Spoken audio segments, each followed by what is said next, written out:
آن لها تعود أركان الوجود، آن لها تعود أركان الوجود، آن لها تعود أركان الوجود، الآن آن لها تعود وتهز أركان الوجود الآن. الحمد لله رب العالمين، الحمد لله الذي خلق السماوات والأرض وجعل الظلمات والنور، ثم الذين كفروا بربهم يعدلون. وقل الحمد لله الذي لم يتخذ ولدا ولم يكن له شريك في الملك ولم يكن له ولي من الذل وكبره تكبيرا. الحمد لله الذي أنزل على عبده الكتاب ولم يجعل له عوجا. قل الحمد لله وسلام على عباده الذين اصطفى. الله خير أما يشركون. الحمد لله رب العالمين، الحمد لله الذي نجانا من القوم الظالمين. سبحان ربك رب العزة عما يصفون، وسلام على المرسلين، والحمد لله رب العالمين. وقل الحمد لله سيريكم آياته فتعرفونها. فلله الحمد، فلله الحمد، فلله الحمد، رب السماوات ورب الأرض، رب العالمين، وله الكبرياء، وله الكبرياء، وله الكبرياء في السماوات والأرض، وهو العزيز الحكيم. الحمد لله الذي له ما في السماوات وما في الأرض، وله الحمد في الآخرة، وهو الحكيم الخبير، وهو الحكيم الخبير. الحمد لله فاطر السماوات والأرض، جعل الملائكة رسلا أولي أجنحة مثنى وثلاث ورباع. الحمد لله وحده أسقط الطاغوت وحده. الحمد لله هزم الأحزاب وحده. الحمد لله هزم الأحزاب وحده. سيهزم الجمع ويولون الدبر، فقطع دابر القوم الذين ظلموا، والحمد لله رب العالمين. إن الحمد لله نحمده ونستعينه ونستهديه ونستغفره، ونعوذ بالله تعالى من شرور أنفسنا وسيئات أعمالنا. إنه من يهد الله فلا مضل له، ومن يضلل فلا هادي له. وأشهد أن لا إله إلا الله وحده لا شريك له، وأشهد أن محمدا عبده ورسوله.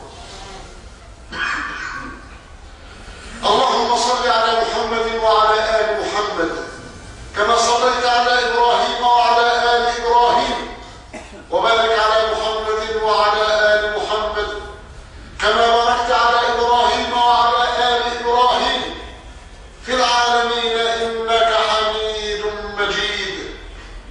يا أيها الناس اتقوا ربكم الذي خلقكم من نفس واحدة وخلق منها زوجها وبث منهما رجالا كثيرا ونساء، واتقوا الله الذي تساءلون به والأرحام إن الله كان عليكم رقيبا. يا أيها الذين آمنوا اتقوا الله وقولوا قولا سديدا يصلح لكم أعمالكم ويغفر لكم ذنوبكم، ومن يطع الله ورسوله فقد فاز فوزا عظيما. أيها الإخوة الموحدون المؤمنون، لله الأمر من قبل ومن بعد. وهذه خطبة نرتجلها لنلقي بعض الأضواء على هذه الأحداث الأخيرة التي كان بها الفتح من عند الله عز وجل كما وعد المؤمنين إلى يوم القيامة. فعسى الله أن يأتي بالفتح أو أمر من عنده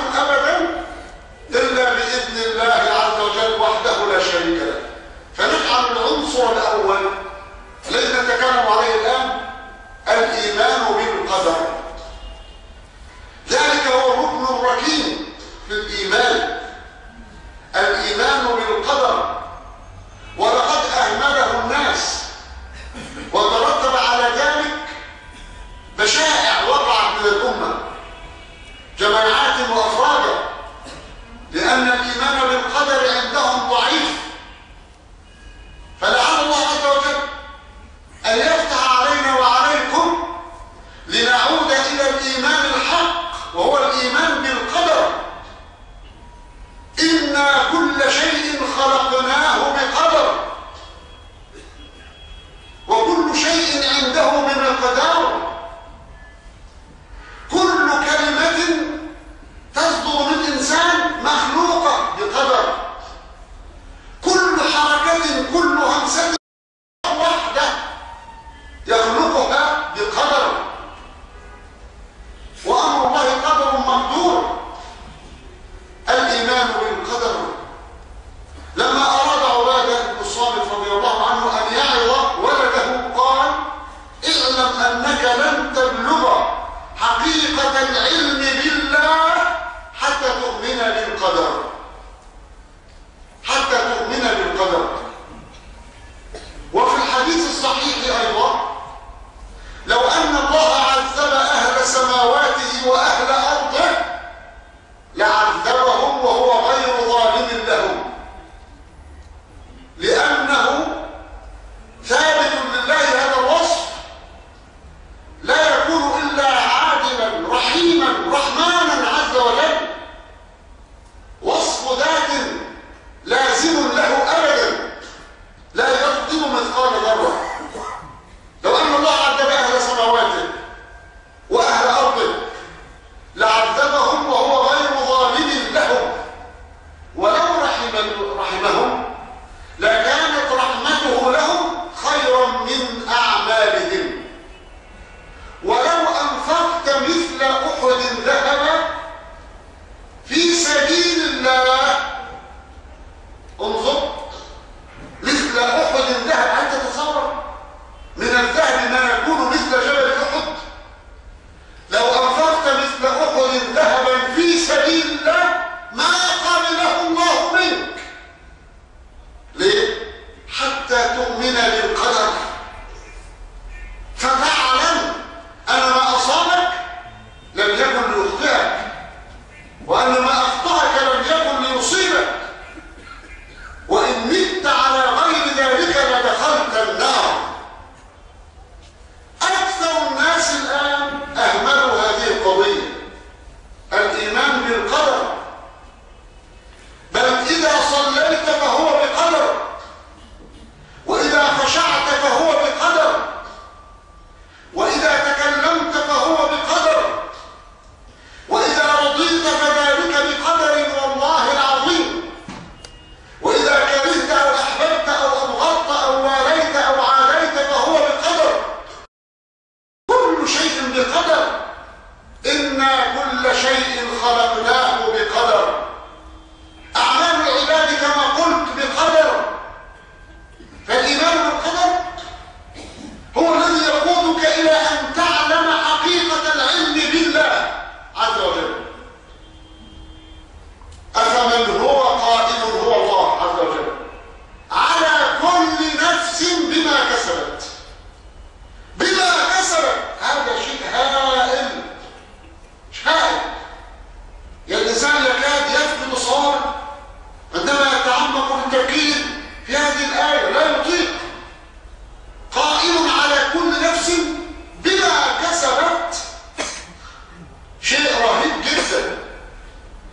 الغني القوي الضعيف بقدر محسوب، كله محسوب بقدر.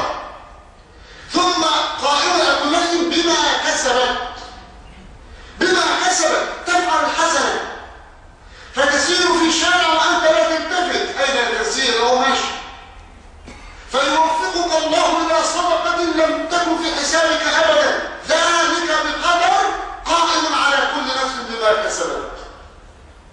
فقدر لك تلك الحسنة، بالنسبة لك حسنة فجائية وهي مرتبة بقدر العزيز الحكيم على حسنة سابقة عملتها. هذه الآية تحتاج إلى وقت طويل، وسأشهد هذا المنبر يوم القيامة بإذن الله على ما ألقي عليه في شرح لهذه الآية وغيرها، ولكن خصوصا هذه الآية قائم على كل نفس بما كسبت.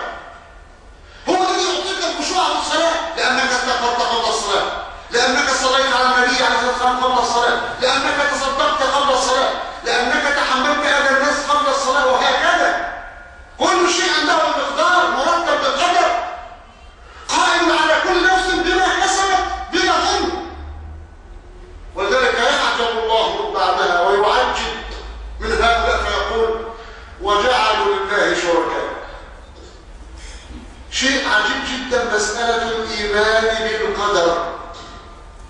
والناس في غفلة، الناس في غفلة. تعرفون كلمات الله التامات. يعني ايه كلمات الله التامات؟ نوعان. نوع هو الكلمات القدرية، فلان يعيا النهارده، فلان يخف، فلان يشبع، فلان يجوع، فلان بنت تتزوج، فلان بنت تتأخر عن الزواج، فلان، كل هذا بقدر، مش حاجة عشوائية أبدا. كل شيء عنده بمقدار سبحانه وتعالى وعز وجل. فكلمات الله نوعان، الكلمات القدرية اللي بها يكون كل شيء، يعني إذا رأيت سيارة تسير في الطريق يمين بالله هذا بقدر الله عز وجل. السيارة الفلانية يركبها فلان، يكون فيها تموين كذا، وتذهب إلى شوارع كذا، وتتوقف عند كذا، وتعطل عند كذا، وتسير، كل ده بمقدار، حاجة عشوائية أبدا، كل مرتب. شيء عجيب جدا الإيمان والقدر. فلما جهلناه وتغافلنا عنه صار حالنا كما قد رأيتم. فالكلمات نوعان، كلمات قدرية تحكم كل شيء. ما حدث طاغوت في الأرض إلا بكلمة من الله يبتلى الناس بهذا الطاغوت. ما حدث إمام عدل في الأرض إلا بكلمة من الله، كن فيكون. كن إماما عادلا بكلمة، يكون إماما عادلا كما قضاه وقدره عز وجل. لا يسبق أبدا. لو كان شيء سابق القدر لسبقته العين، ولكنها لا تسبقه. كل شيء عنده بالقدر، اذكروا ذلك تماما، بأن هذا نافع جدا للمؤمن في مواجهة أحداث الدنيا وبلاويها كما يقال. فالنوع الأول من الكلمات، كلمات الله التامات، هي الكلمات القدرية. القدرية ما شاء الله يشاء لم يكن، كن فيكون. الكلمات القدرية. لما جاء الأمريكان وغزوا العراق وحدث ما حدث، يمين بالله ما كان لبوش ولا لأمه ولا لعمته ولا لأهله ولا للعالم أجمع أن يفعلوا مثقال ذرة في الأرض إلا أن يقولها الله في علاه كلمة. يحصل ما يحصل. دي اسمها الكلمات التامات. كم ألقي من كلمات وتطلع في شرك ناقصة، لأن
يستطيع. يعني الفاسد كيف يتحرك والعصابات كيف تتحرك، كلها بكلمة من الله. تبقى كده بقدر من الله عز وجل. إذا فعلمنا أن الكلمات التامات المستعاذ بها كلمات قدرية، يبقى لما تقول أعوذ بكلمات الله التامات عن الكلمات القدرية. أنت تخاف من حشرة ما، تخاف من عصابات ما، من بلطجية ما، من ظلمة ما، تخاف منهم، لن يستطيعوا أن يصلوا إليك أصلا إلا أن يقولها الله كلمة بقدر منه. هذه الكلمات القدرية التامات كما قال لازم يحصل. شيء عجب العجاب الإيمان بالقدر والناس غفلت هذا. لو أراد رجل طيب أن ينفعك بشيء والله لن ينفعك بذرة حتى يقولها الله كلمة من كلماته القدرية، من كلماته التامات. يبقى أنا أصبح اليوم وأنا خايف لي ولا أنا مزعور لي ولا أنا أعمل حساب مين ولا مين، كلها بكلمات الله عز وجل. لا فرح يرضى علي ولا فلان يسخط علي إلا عندما يقولها الملك عز وجل كلمة كن فيكون، اسمها الكلمات القدرية. فالذي حدث هذه الأحداث الأخيرة في بلادنا كلها كلمات قدرية بالتفصيل. يخرج الفنان، يخرج الفاجر، يخرج الراقص، يخرج جميع أطراف الشعب، ويبقى آيات سنتكلم عنها إن شاء الله، كلها بقدر الله عز وجل. النوع الثاني من الكلمات التامات هي تامات ليه؟ ما تنساش، لأنها ليس فيها خطأ، حاشا لله، فيش تقدير الله خطأ أبدا. كما قال يقول شمعي محكم ثم استلزم أثره. فلان يبقى قوي خلاص هيبقى قوي، فلان يقال طيب خلاص يقال طيب. هي كلمة كذلكم قال الله من قبل، تبقى تستلزم الأثر. كلمة التام دي عند ابن تيمية وغيره وعند عامة العلم كما أذكر يعني والله أعلم أنها المستلزم للأثر. يعني الإيمان التام، كلمة التام يعني الإيمان التام هو الإيمان المستلزم للأثر. إيه الأثر؟ تقول لا إله إلا الله محمد رسول الله وتصلي ويبقى عندك التزام بالدين ولو عصيت. ده اسمه الإيمان التام، اللي هو أصل الإيمان الصحيح، اللي هو أقل ما يكون من الإيمان المعتبر عند الله عز وجل. ده اسمه التام غير الكامل. الكامل ده إيمان النبي عليه الصلاة والسلام وهكذا، إنما التام يعني اللي يستلزم الأثر، إن حصل في قلبه تصديق تام وخشية تامة، ما بقولش كاملة، ومحبة تامة وتوقيت تام لله، كل ده تام غير كامل. يستلزم النطق بالشهادتين والصلاة على من عرف أن الصلاة شرط من شروط صحة الإيمان. ومسألة الخلافية ليس هذا موضوعا الآن. يبقى الكلمات القدرية هناك الكلمات الشرعية، القرآن كلها كلمات شرعية، الأحاديث الصحيحة كلها كلمات شرعية، كل رسالة والكتب كلها كلمات شرعية. يبقى وهي تامات لا خطأ فيها، وتستلزم أثرها من الرحمة أو من العذاب يوم القيامة أو من الجنة أو من الرزق هنا. يبقى الكلمات نوعان، كلمات قدرية وكلمات شرعية. تامات لماذا؟ لأنها تستلزم الأثر. لو أن ابن آدم هرب من رزقه كما يهرب من الموت لأدركه رزقه كما يدركه الموت، لأنه بقدر. ربنا قال لها كلمة بحثوه خلاص ترزق الرزق ده هيجيلك خلاص. إن روح القدس نفث في روعي أن نفسا لن تموت حتى تستكمل أجلها. مش حد هيموت قبل موعده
خطابنا اليوم اللي هو الكلام عن القدر والإيمان بالقدر، فتعلم أن ما أصابك لم يكن ليخطئك. ضاعت منك أموال، عد إلى الإيمان بالقدر. من الذي قدر لك هذه الأموال؟ هو الله. من الذي قدر أن تضيع هذا النحو؟ هو الله. من الذي دبر أسبابها كذلك؟ هو الله عز وجل. بسبب إيه؟ بسبب معصية. عد بقى الأسباب واستغفر الله عز وجل، وهكذا. وأن ما أخطأك ضاعت عليك فرصة أو صفقة لم يكن يصيبك، وإن مت على غير ذلك لدخلت النار. فراجع نفسك يا أخي الكريم، راجع نفسك. وأرجو رجاء آخر يعني أن يتقي العباد وربهم وأن يسوق طريق للمرعى. ماذا نفعل له؟ لازم يكون في مكان على السيارات تسير. فيبقى الكلمات التامات ما ننساهاش، قدرية وشرعية. الذي حدث في هذه الأحداث كلها كلمات الله التامات القدرية، كلها بقدر الله عز وجل. يخرج فرقة من الشباب كما يقال الأبرياء الأطهار، فلم يأبه لهم الكثير. ده شوية شباب، شوية عيال يعني لا يشعرون. خرجوا من المكان التحريف منذ البداية والمقاومة بسيطة إلى أن خرج الناس، كل ده بكلمات الله. وكثر الناس وجاءهم الغضب كما سموه، وجاءت المواجهات، وجنود الأمن المركزي 3 4 5 جمعة بغير طعام تقريبا وبغير نوم، فداخل واحد منهم ملفت تعبان كله بقدر الله، يمين بالله بكلمات الله. هو الذي قال ذلك فكان. مفيش حاجة هتحصل أبدا في الكون كله إلا لما هو يقول كلمة سبحانه وتعالى عز وجل. وفي ذات الوقت نزاع بين الرئيس والوزير الداخلية، نزاع هو خلاص نسيبها للجيش، والأمور كلها الواحد يلف عن نفسه. كيف دبر الله هذا الأمر؟ آمنت بأنه الواحد القهار، آمنت بأنه رب العالمين سبحانه وتعالى وعز وجل. كل شيء عنده بمقدار، والعالم قادر على أن يرسل من العذاب هذه الجموع. هو مدير التحرير بس، هو ده يعني ده ظلم، ده المدن كلها. والكفرة جاهزين لوعد هذه الحركات منذ البداية. كلهم فاهمين ايه؟ هو شعبية، ويطلع الفنان والموسيقار الفلاني، تطلع الراقصة الفلانية، وتطلع اللعان المالي اللي بتسيب برضه، تطلع وتقف وتتخانق. لا ايه ده؟ ما هذا كله تدبير من رسول الله، حاجة شعبية. يعني لو قيل ان في اسلامية فهتم ذبحها رز البداية. من الذي قدر ذلك؟ الله عز وجل. دول فلان والحزب الفلاني هم الذين خططوا وكتبوا. الحزب الفلاني ده بيخطط بيجيب منين يعني؟ تستطيع ان تفكر فكرة بغير كلمة من الله، كلمات قدرية تمام، تقدر تعمل كده تبقى عبيد لو ظلمت ذلك. كله بالله عز وجل، يخلق افعال العباد واقوال العباد ومشاعر العباد وحب العباد وبغض العباد، خالق كل شيء، هو على كل شيء وكيل سبحانه وتعالى عز وجل. يبقى الأحداث منذ البداية وإلى النهاية كلها بكلمات الله التامات القدرية.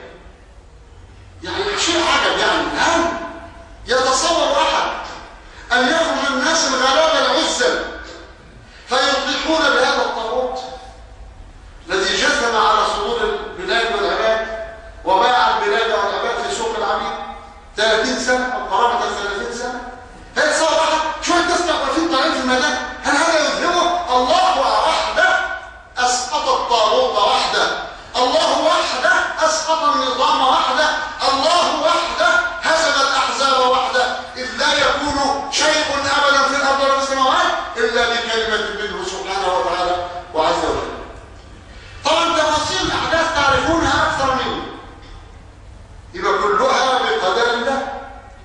فعندما أذن الله بالخلاص ورتب الأمر ترتيبا عجبا، كنت لا أظن أبدا والله في نفسي وجود رجال في القوات المسلحة يقفون بهذا الطاغية ويرفضون ضرب الناس. ده شيء ده سيسجل التاريخ لهم في الارض الى يوم القيامه. هذا الموقف. قلنا معقوله في مصر الناس في الجيش يقولوا انت قائد الجيش في تونس؟ فالحمد لله وجدنا من هو اعظم من قائد جيش في تونس كثيرا وكثيرا، وشيء عجب يعني كلهم بتدبير من الله، انهم يكيدون كيدا واكيد كيدا ويمكرون ويمكر الله والله خير الماكرين. عجب عجب عجب. فالاحداث كما قلت تعرفونها، وتم الخلاص والاطاحه بهذا الرجل وانتم اخبر به مني. كيف ننسب الفضل هذا والنصر هذا لغيره؟ أهذا يليق بمؤمنين؟ أهذا يليق بمسلمين؟ هو يليق بالجهل. إنما مسلم يقول لا إله إلا الله محمد رسول الله ثم هو يظن يقول لك إذا عمل كده الشباب يا ولد الشباب هو اللي عمل كده. ترجع إخوان المسلمون، ترجع الأحزاب، لا تقول لي أسباب ولا أسباب ناقصة. مش كلمات الله هي التامة مقابلها جميع الأسباب ناقصة. هي دي من زرع حصد أشركت. لازم تقول بإذن الله وإن لم تقل بلسانك فبقلبك. أن تكون عالما من زرع حصد لأن الله قدر ذلك. من زرع حصد بإذن الله. انتوا ده بإذن الله. أنا مش هتنجح إلا بكلمة من الله عز وجل. فتجعل الأسباب حاكمة على كلمتنا القدرية. حاشا لله وألف حاشا. إذا مسألة كلمات التامة وهذه الأحداث تمت فيكون المؤمن على ذكر من أن هذا لم يكن إلا برحمة من الله عز وجل. هو الذي قدر كل. فلما جاءت التنحي كبر الناس كله عظيم جدا الحمد لله. ثم صار بعض اكثر الناس بقى يترى من السبب اللي عمل دي اسباب بس. طب لو قلت بوجود سبب تام في الارض اشركت شركا اكبر ان لم تعطى بشرك. ليه؟ جميع الاسباب ناقصه. جميع الاسباب المخلوقه ولن يخلق الله سببا تاما حاشا لله. كيف يخلق سببا تام؟ مهتم يعني مستلزم الاثر بالاستغناء عن الله. تريد من ربك ان يخلق سببا يستلزم اثره بالاستغناء عن الله. هل هذا يكون؟ لن يكون ابدا. فالاسباب كلها ناقصه. امال ايه السبب التام؟ الله وحده لا شريك له. السبب في رحمته هو الله. ما يفتح الله للناس من رحمته فلا ممسك لها وما يمسك فلا مرسل له من بعده.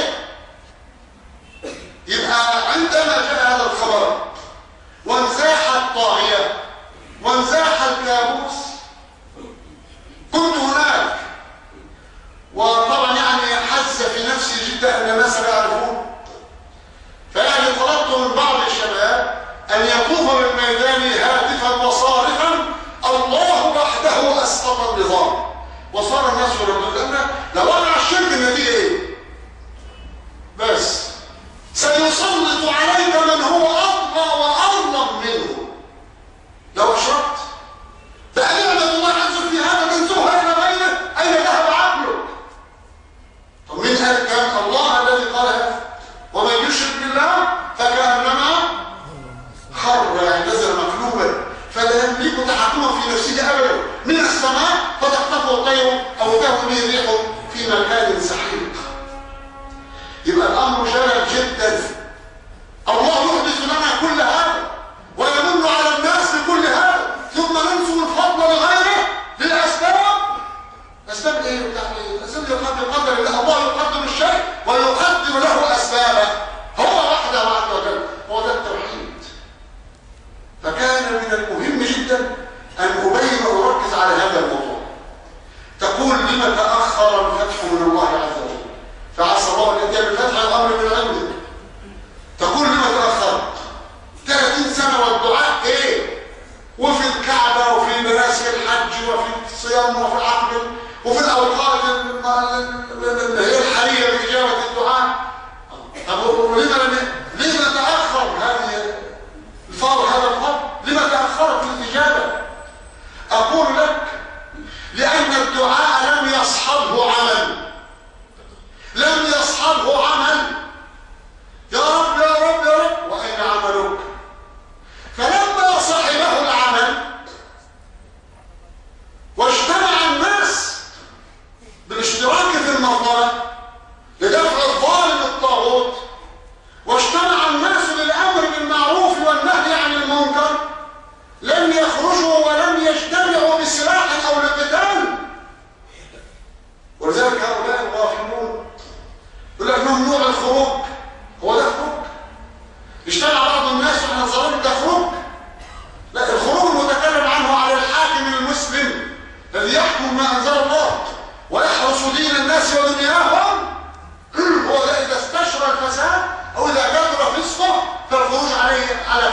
هل هو واجب؟ هل هو مستحب؟ هل هو ممنوع؟ على خلاف. الخروج بالقتال بالسلاح بالقوه. اما هذا الذي حدث في مصر والحمد لله ما فيه ضرر بالخروج. وعلى من؟ يعني في جريده مصر اللي في الصفحه الاولى ايام احداث تونس اسماء من دكاتره الازهر لا يسمعها الشهاده للناس، بس كان حاس على تونس، لو كانت على مصر ما كانش له حاجه، انما كانت على تونس. فقالوا اذا استشرى الفساد وجب الخروج على الحاكم والخروج بالقتال والسلاح. انما استشرى الفساد، هو في فساد؟ هو في دين في شريعه اصلا؟ وما فيش خروج ولا خروج. خروج المذكور في الكتب خروج بالسلاح والقتال، وهذا نهى عنه دائما. يبقى تكلمنا كثيرا، دعونا ربنا كثيرا، وتأخرت الإجابة. لماذا؟ لأنه لم يكن معه عمل. فنظرنا في المصلحة المفسدة وقلنا لا مظاهرات لا كذا لا كذا، لأن هذا يوقف البيان يوقف الدعوة ويمنع الدعاء ويسجن الإخوة وهكذا ويفترسون من الأجهزة.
لكن الآيات الخفية وأبناء الظلمة لا يزالون موجودين وهم كثير جدا.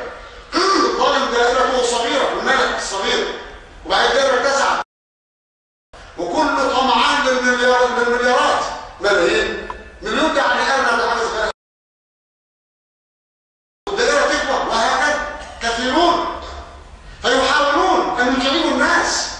نكون معهم أم مع هذه القيادة نشد ونهدد الأوضاع حتى يستطيعوا أن يفعلوا ما يفعلون. ذلك مشاعر إيرانية، ذلك أسطوران أمريكيان، تهديدات إسرائيل، شيء مر.